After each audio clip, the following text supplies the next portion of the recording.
Alright, we're going to do us a little video on this 2010 Chevy Equinox. We're doing the cam position sensors that have gone bad, and they're pulling a couple codes non-stop.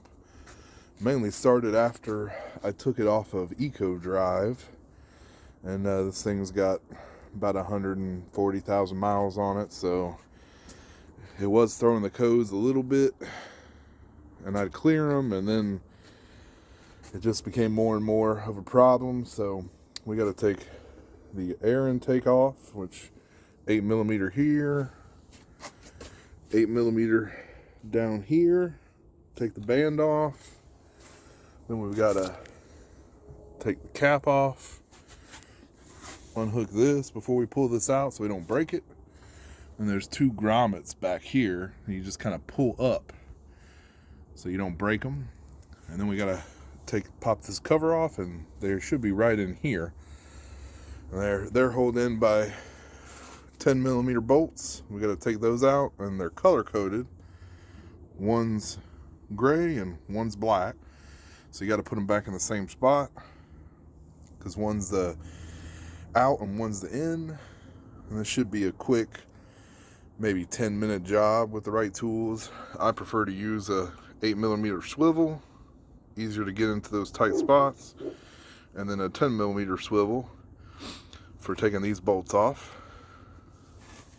So when you pull up on the intake box here, you need to pull up from the front first, pull straight up, and then you lift up on the back. See these grommets here? That's the piece that kind of holds it in. One of them came off, so you want to pull that back off and put it back on the piece over here. Once you pop up in the back, then you just pull from the side to the driver's side, and it pulls right off. Of course, make sure you pop that off before you do that. You don't want to break that. And I used these long needle nose to be able to pull straight out on that bad boy, because it's cold out here, and I don't want to jack my fingers up trying to pull it out. Also don't want to break it. And I'm going to pop this off, and this should be held on by, similar kind of grommets as these to pull straight up. And we'll have our access. It's always best to take a look at your connector here to see how the connector comes on and off. You see that little flange there? That's what holds these clips on. So you don't want to break these clips. You don't want to take a small flathead screwdriver or a pick like this to try and pop the bad boy off. And I'm gonna try with this little mini screwdriver here to mess around with that to pop it off. It looks like there's a little cap there, so I believe this pulls up, and we should be able to push into that to pull this off, because you don't want to break this and then have it jiggling around while you're driving and come loose and have to do it all over again. So you don't want to break these clips any, so you kind of want to give it a little bit of pressure here and there to see how it pops off without breaking it. But I believe this piece, this lighter color piece, probably pulls up when you pull this little black piece out. See a little clip right there? There's a little clip right there that probably holds this on. And then once you do that, you can pull this gray piece up, and then the whole thing should pop off. And we'll figure out here in a second. And that's the plastic piece that comes off. So you pull that all the way off. See that little hook there? Pull that all the way off, and then it's kind of like a lock mechanism. So it locks this piece in so it won't come out. And then you want to take your needle nose, kind of grab it there, put it down, pull right up, put it off to the side, same here, push in, pull up, try not to rip the damn wires off. Yeah, there you go. Let's see. There we go. Popped it out. So we got both of them out. One's longer than the other, so you'll know where to put them. You're not gonna mess it up. Put it off to the side. You got your 10 millimeters down there hiding. So we're gonna pop them off with this little ratchet I got here, this Earthquake.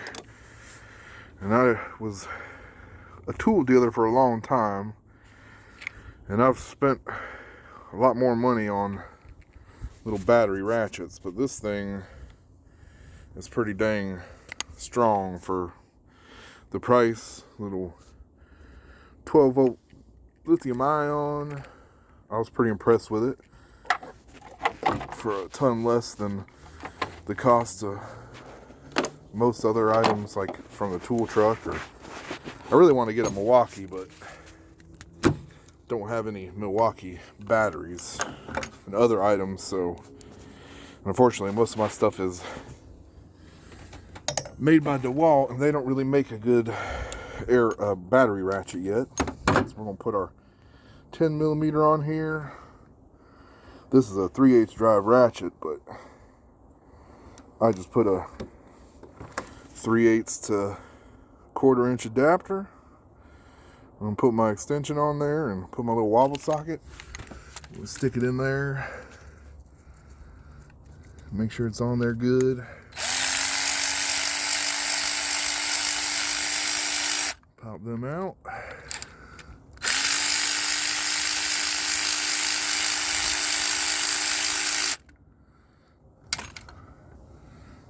Got a little magnet here. Pull these out so I don't lose them. Put them in a little magnet tray. So if you don't have a magnet tray, that's one of your best investments as a mechanic, is to get some magnet trays. They're cheap. Help you not lose your dang bolts while you're working on stuff. Put my bolts over here. And then we've already got the gray one out, so go ahead and pop that one in. It actually comes with new bolts too, so we're going to use them. Newer's better. This way you don't get mixed up. Go ahead and do the one at a time so you don't forget. And I'm just going to pull straight up with my pliers. Straight up and out. It can only go back in one way. Look at all that old dripping.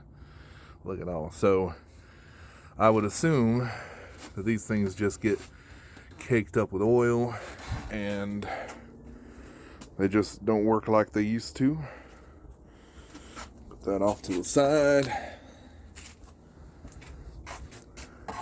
Got a new one right here. Let's slide that in the hole. Line it up with the bolt. Pull our second one out. You can use your little coil pack here or over here. It's kind of like a pry area, but you don't want to pry too hard because you don't want to crack that coil pack. So I just kind of give it a little bit of leverage there. Pull up. Grab a little bit further down, pull up. And pull that last one out. Put it off to the side. Take my other one out of the package and put her in. And we'll bolt her up. Plug her back in. Alright, we got that in. And another little trick of the trade is, especially important stuff like this, you don't want to start this with your air ratchet or battery ratchet. You always want to start by hand. Make sure the threads are good. So I believe this is an aluminum top.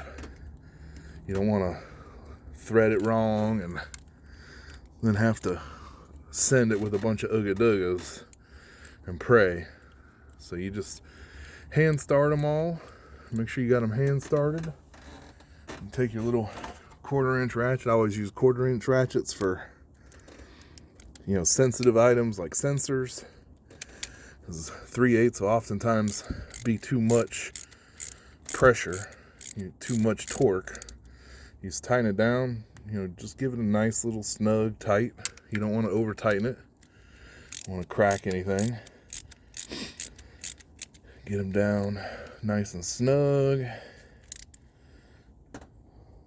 And you can do this with a straight socket, but I like to use these wobbles. They just make everything a lot easier.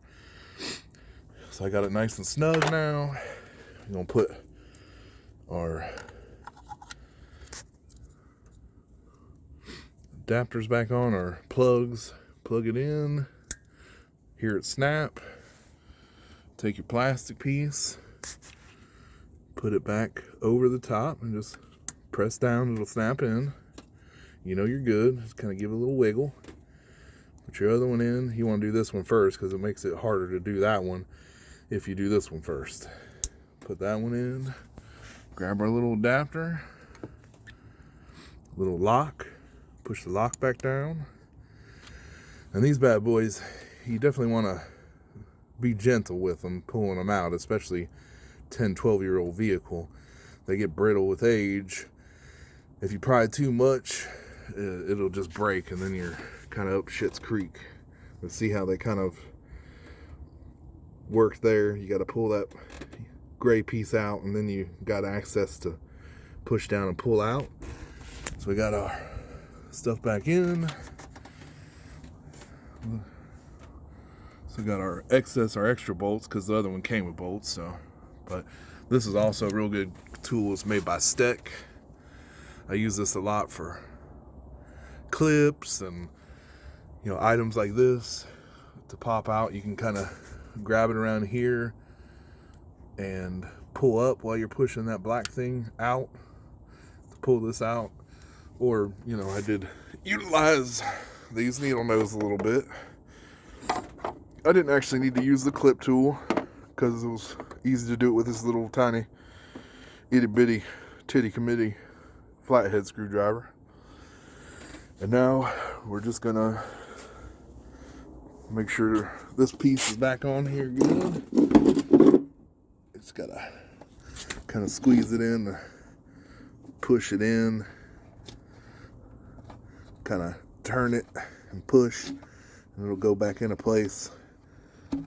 There we go. So now these two are in. Take our little cover. See, this cover just has the same kind of grommets here and there. No grommets on this side, because this is held in by the oil cap. We just kind of turn it around, make sure we don't get this thing in the way. Little breather. I believe that's probably like the PCV valve breather right there. Don't want to break that bad boy. You got to get her under this thing first, because ain't gonna go down on that. Just kind of position it using your oil fill hole there.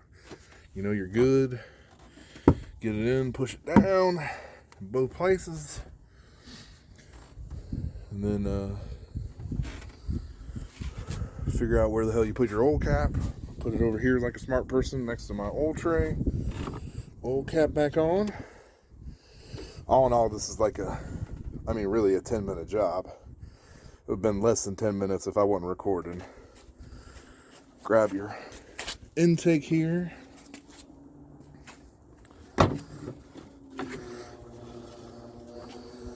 And again, you want to put in there, pop in there at the back, and then push in there. So you want to kind of line everything up before you go to pushing and pulling.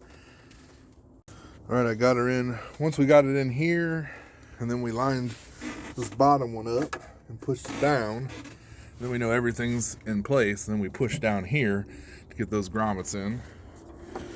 Put my 8mm back on for these little bad boys. Got this lined up good, and I'm gonna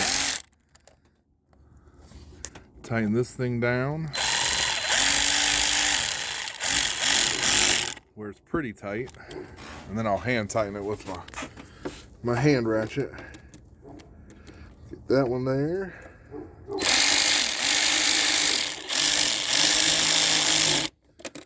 Got it. See how much easier it is with a wobble socket Makes life a lot easier. And come over here, get my ratchet, my little handy dandy 1/4 incher, and put my 8mm on, and then hand tighten this stuff. I just use the battery ratchet to kind of get it down, save me some time, but I don't want to over tighten. That one there, it's pretty snug. And then take your little PCV valve looking thingamajigger, pop it in there, hear it snap, and voila, you're done. And got a couple extra bolts to boot. Put it up there. The rest of your tools. Me, I'm a messy mechanic. I mean, I start out with it being pretty clean and then just throw everything back in there. So we good to go. And I already cleared the code. Hopefully I won't have to clear it again. But I mean, some people take the battery loose and all that. I mean, I don't really see the need to here in this situation, especially if you got a little code reader that you can clear the codes with. Just double check, make sure you don't have anything left in the engine compartment. We've got our oil cap on. We're all snug here. Everything's good to go. We'll shut our hood and show you all my little cheapy code reader. I love this little thing. It don't give you a whole lot of information, but it's a little Launch C Reader 4. It's old. It's an oldie but a goodie. Pretty self-explanatory. You just plug it into the OBD2 and she lights up, and you can read, you know, emissions codes and all that good stuff. Erase emissions codes, but it's not good for, you know, deeper diagnostic stuff. But for your normal at-home mechanic, it's going to take care of anything that you need. And then my next video, I'm going to do a little video on sanding these down and clearing these up, these lights. That'll be in my next video. Check me out. Bigguns at home, do it yourself. Yeah, come on, mechanics. Yeah, let me tell you what, save you some money. I tell you. I think these sensors, I think they cost me, I want to say like 20 or 30 bucks on Amazon. They look like they're pretty good quality, a lot cheaper than the factory parts. Now, if it was a much harder sensor to put in, I would go for the factory sensors, because you don't want to spend, you know, an hour or two doing a job and then have the sensors be bad. When you got a 10-minute job like this, I don't see any problem buying some aftermarket sensors, because worst case scenario, I wasted 10 minutes. But, you know, on some of my other vehicles that I've worked on where the sensors are extremely hard to get to, I know I worked on a Pacifica and the sensors were way down in a hidden place. It was pretty hard to get to. Most people were saying you had to remove the exhaust and all kinds of crazy stuff. I found a way around it with some, you know, special sockets and things. So it did save me some time. But those, for sure, I bought factory, you know, OEM parts to replace, because I didn't want to have to go back in there and do it again. I got big old meat cleaver hands, and they don't do well in them little engine compartments. But thanks for watching the video. Hit subscribe and like. I appreciate it, and y'all have a great day.